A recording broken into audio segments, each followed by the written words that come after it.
Donc bonjour à tous, ici c'est Jean-Jean, alias Jean-Jean la bricole, et sur cette chaîne on parle crypto-monnaie et ma spécialité c'est ce que vous voyez ici, c'est le minage de crypto-monnaie par GPU. Alors depuis quelques semaines déjà, on a nos coins en Proof of Work qui sont revenus en fait au niveau du seuil de rentabilité, et ça c'était pas pour me déplaire. Et puis il y a eu, depuis quelques jours, vraiment une grosse prise de valeur, une grosse prise de volume aussi de trading sur la plupart des cryptos, en tout cas des cryptos un petit peu nouvelles, que ce soit le Radiant, le Dinex, le Nexa, le Kaspa, et c'est vraiment pas pour me déplaire. Alors il y a quelques jours, je vous ai fait une vidéo pour vous dire que nager à contre-courant, ça pouvait être aussi une alternative et une bonne façon de raisonner. Et j'ai reçu pas mal de commentaires. Donc je suis super content d'avoir des commentaires. Ça me permet d'échanger avec vous. J'essaie de répondre au maximum de gens.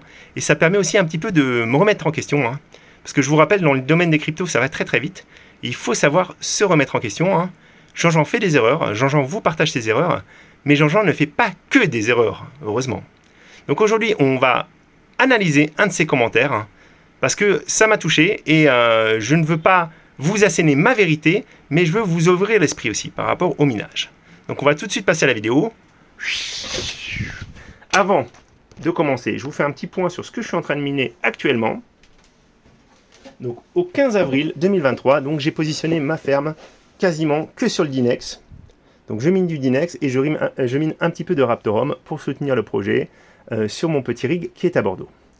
Donc le commentaire en question, le commentaire qui m'a vraiment énervé, c'est celui-ci. Parce que j'essaie de vous faire réfléchir. Et là, j'ai Ben Riley qui me dit « Ça n'a aucun sens de miner à perte. Mieux vaut dépenser le budget électricité sur le marché. Ne nagez surtout pas à contre-courant, c'est n'importe quoi. Minez ce qui est rentable à l'instant T. On n'est jamais à l'abri d'un coup de chance, certes, mais ça reste ultra aléatoire. C'est facile de refaire l'histoire a posteriori. » Alors, ok, donc le problème de ce raisonnement, c'est que c'est un raisonnement qui est très limitatif. Je vous rappelle aussi que les calculateurs vous calculent la rentabilité par rapport aux données qu'ils ont. Et si tout le monde regarde ces données-là, tout le monde va se ruer sur le Radiant. Parce que c'est celui qui est le plus profitable à l'instant T. Mais la difficulté de minage augmente, votre payout, vous ne l'aurez pas tout de suite. Et encore une fois, il faudrait, dans cette démarche, il vaudrait mieux acheter les cryptos sur le marché. Mais pour acheter les cryptos sur le marché, je vous rappelle, Radiant, Dinex, Nexa, ce pas des coins qui sont très bien listés. Donc vous allez vous retrouver sur des plateformes comme ma plateforme Trelogre. Et sur Trelogre, vous n'avez pas beaucoup de choix en fait. Vous ne pouvez pas faire un DCA sur ces coins et en plus vous avez des grosses volatilités au niveau du prix. Ça vous oblige aussi à revenir en fait de façon journalière, peut-être, ou même plusieurs fois par jour, pour pouvoir passer vos ordres d'achat sur le marché. Donc c'est vraiment un travail et le temps, c'est vraiment de l'argent. En tout cas, moi, je n'ai pas du temps pour aller faire ce genre de démarche. Alors que poser mon rig, mettre un bon overclocking et pouvoir le changer à la volée pour aller sur tel ou tel coin, ça, c'est vraiment plus ma tasse de thé. Et c'est aussi plus simple, je trouve. Mais après, vous faites comme vous le souhaitez. Il y a des gens aussi, parce que regardez la profitabilité à l'instant T, ça voudrait dire aussi que vous minez ce qui est le plus profitable et il faut tout de suite le dumper sur le marché. Et est-ce que les gens font ça? Non, la plupart des gens ne font pas ça. Voilà. Alors, moi, j'avais fait ma vidéo, en fait, justement, sur nager à contre-courant par rapport à un commentaire. Et la personne qui m'a écrit le commentaire a réagi à nouveau par rapport à son commentaire, à ma vidéo. Donc, c'est Cazador Adventure.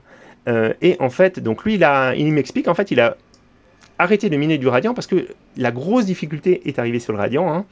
Et il faut, comme il le dit, en fait, il faut faire un choix dans le mining. Soit on prend ses gains très régulièrement, soit pour payer son électricité si on a des besoins, soit on peut peut-être garder et se faire des bagues. Et les bagues peuvent rapporter beaucoup plus à long terme. Mais encore une fois, effectivement, c'est prendre un risque. C'est prendre un risque où les gains sont plus élevés.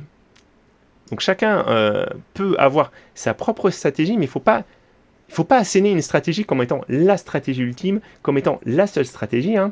Et je peux vous dire que pour avoir miné, pour avoir vécu énormément de situations différentes avec le mining, moi, un de mes plus beaux coups, c'est d'avoir miné de l'Ethereum classique avec mes cartes qui ne pouvaient plus miner de l'Ether, mes cartes de 4 Go. J'ai laissé mon rig tourner, j'aurais pu très bien l'éteindre, j'aurais pu très bien ne pas avoir cette électricité à dépenser, parce qu'à l'époque, ça ne rapportait quasiment plus rien. Mais après coup, quand l'Ethereum classique avait repris beaucoup de couleurs, je me suis débarrassé de mon bag et ça m'a fait des sacrées rentrées d'argent. Voilà. C'est nager à contre-courant qui sera payant le moment X. C'est un pari qu'il faut le faire. Après, c'est à vous aussi encore une fois, d'avoir un regard critique par rapport à ce que l'on dit et de vous faire votre propre opinion, pas l'opinion d'un YouTuber qui va vous vendre tel ou tel coin, mais votre propre opinion, voir aussi ce qui se passe sur les réseaux, etc. Voilà. Alors, il me dit aussi, chaque situation est différente, voilà. Il a vendu ses Ethers pour continuer sa flotte de cartes. Et regardez ce qu'il a mis. Un peu plus bas, j'ai miné de l'Ethereum quand ça valait 60 €. Je disais à qui le voulait que c'était l'avenir. On me rigolait au nez. J'ai voulu convaincre mon ex d'investir avec moi sur le projet. Finalement, à force d'être confronté à l'incertitude, j'ai lâché prise, j'ai éteint mes rigs. Oui, à l'époque, je minais 3 Ethers par mois avec 5 RX 580. J'aurais dû me faire confiance. Voilà. Je me suis retrouvé avec un portefeuille laissé à l'abandon avec un Ether qui valait 3000 $, et j'ai tout réinvesti pour ne plus jamais relâcher. J'ai appris de mes erreurs et je hold à très long terme. Voilà. Donc, encore une fois, j'essaie pas de vous donner ma vérité, de vous asséner ma vérité comme étant la vérité pour tout le monde, pour toutes les situations, mais même quelqu'un comme Pastey qui travaille sur des grosses fermes de minage, certes, il y a une partie des coins qui vont vendre au jour le jour pour payer l'électricité, mais il y a une partie des coins aussi qui vont holder, et sur cette partie qui est holdée, il peut y avoir des grosses prises de valeur. Voilà. Mon ami aussi, attendez, je crois que je l'ai juste au-dessus, le coin du mineur qui disait « Très cool comme vidéo, j'ai fait la même pour Ergo et Kaspa, en duo depuis hier avec du RTM aussi. » Voilà. Et il a remis sa première ferme sur du flux. Parce que j'avais fait la vidéo en disant, il y a peut-être une divergence de la difficulté sur le flux, ça peut être un coup à jouer pour accumuler du flux à pas cher. Parce que je vous rappelle, le flux, aujourd'hui, c'est une crypto qui a vraiment pas pris de valeur par rapport à d'autres, qui est pas du tout sur cette pente, malheureusement. Mais ça enlève rien aux qualités du projet. Et la difficulté de minage avait énormément baissé. Donc là, aujourd'hui, il a pris de la valeur. Ça, j'avais pas vu ça. Mais vous voyez, la difficulté de minage que vous avez là, elle est vraiment faible. Donc, jouer la divergence sur la difficulté du flux, c'était une bonne carte à jouer. Alors, le flux, c'est un peu différent parce que vous pouvez très bien programmer un DCA sur Binance. Donc, on n'a pas les mêmes difficultés qu'on peut avoir sur une crypto qui est que listée sur nos amis de chez Tradog où vous êtes beaucoup plus limité au niveau de ce que vous pouvez faire. Voilà. Je voulais encore une fois vous parler aussi, parce que ça me fait halluciner, sur les groupes Facebook. Je tombe sur des pépites. Je vous assure, je viens de voir ça il n'y a même pas 24 heures. Salut tout le monde, j'ai besoin de votre aide si précieuse. Je n'arrive pas à trouver le bon mineur pour du Cosmos. Rien ne se lance, j'ai beau chercher, je suis perdu. Merci à vous tous. Alors pour moi, clairement, cette personne, il faut vraiment qu'elle fasse des recherches pour comprendre ce qu'elle fait. Parce que déjà, le Cosmos, c'est le nom du Cosmos Hub, mais le token, la crypto, c'est l'atome. Voilà. Et en plus, ça se mine pas. Alors moi, je vous ai expliqué, en fait, c'est justement ce que je vous ai expliqué, on peut le faire avec Unminable. Voilà, on mine une crypto, on est payé avec de l'atome, ça fonctionne. Et regardez dans les réponses, surtout, les personnes aussi qui ne comprennent pas du tout ce qu'elles font. Hello, je ne pense pas que ça se mine avec des GPU, mais avec des ASICs. Alors moi, je vous mets au défi de trouver un ASICs qui permet de miner directement de l'atome. Mais encore une fois, se permettre de répondre en plus, ça montre que la personne ne s'est pas non plus posé de questions en fait, et n'a pas fait de recherche. Et c'est pas des recherches très compliquées à faire pour comprendre ce que c'est un coin en POS, un coin en pot. Je pense que c'est quand même assez basique. Voilà.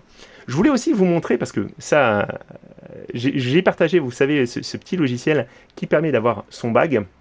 Et regardez, donc j'ai un de mes confrères un mineur, qui est présent d'ailleurs sur le Discord. Je ne vous donnerai pas son nom, mais regardez, lui, il s'est fait un bag. Il avait vraiment beaucoup misé sur le Radiant. Ethereum, on a de l'Ergo, Kaspa, Dinex. Mais regardez son bag en Radiant. Et regardez, en fait, la prise de valeur sur 30 jours. On est à plus 100%. Donc, il a doublé son capital de crypto grâce au Radiant, qui, aujourd'hui, vraiment pump comme c'est pas permis. Voilà. C'est totalement fou, c'est totalement fou. Mais vous voyez, en fait, on n'est pas obligé de miser que sur le Bitcoin, que sur des gros coins.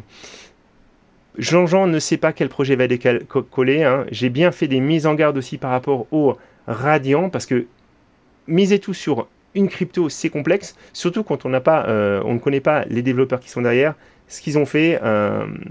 Le projet peut très bien s'écrouler parce qu'on va avoir un lead dev qui va partir et avec lui une partie du savoir qui va partir.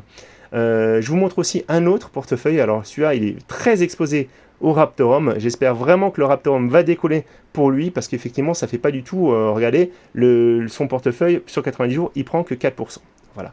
Mais encore une fois, si ça se trouve, dans quelques semaines, ça sera inversé. Donc rien ne vous empêche de prendre les bénéfices.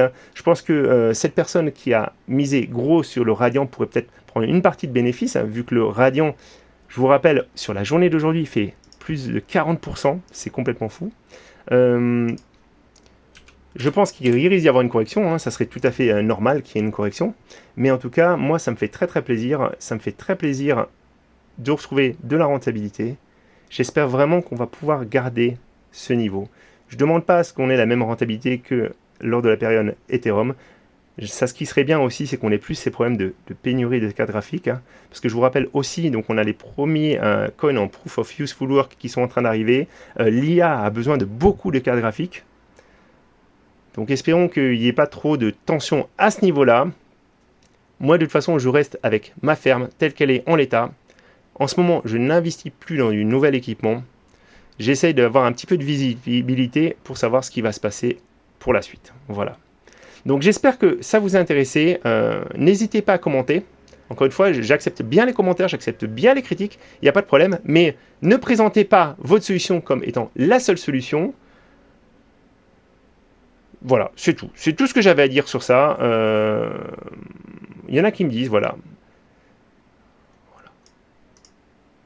Voilà. Donc il y en a qui croient que le Kaspa explosera, effectivement. Il y a Monsieur TK qui a fait une vidéo sur ça aussi, je le crois aussi.